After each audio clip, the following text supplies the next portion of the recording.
ভয়াবহ পথ দুর্ঘটনা, বাস এবং মারুতির ধাক্কায় ঘটনাস্থলে মৃত্যু 6 জনের, আশঙ্কাজনক আরও একজন।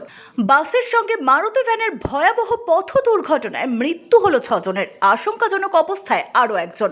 ঘটনাটি নদিয়ার করিমপুর থানার অন্তর্গত কাঠালিয়া এলাকায়। জানা গিয়েছে, আজ সকালে কলকাতা থেকে করিমপুরগামী একটি বাস আসছিল, উল্টো দিক থেকে যাচ্ছিল একটি মারুতি ভ্যান।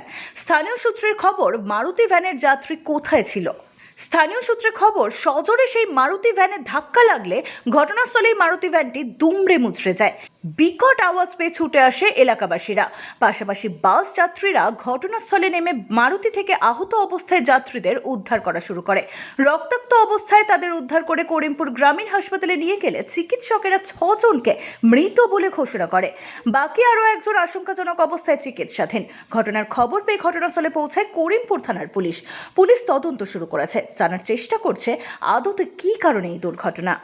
আজ সকালবেলায় জয়রাট কৃষ্ণনগর থেকে করিমপুর আসার গাড়িতে মারাত্মক অ্যাক্সিডেন্ট। মারুতির সঙ্গে, মারুতিতে যে 7-8 জন লোক ছিল সবাই মারা গেছে। একটা গাছের সঙ্গে ধাক্কা লেগে মারুতিকে দুমড়ে দিয়েছে, চাপা পড়ে আছে মারুতি। সকাল 6টার সময় 6 থেকে 7 জন এখনও কোনো পাওয়া যায়নি। যত আইডিয়া এটা মুর্শিদাবাদ থেকে, মুর্শিদাবাদের গাড়ি। ব্যুরো রিপোর্ট, এক্সপোজ বার্তা।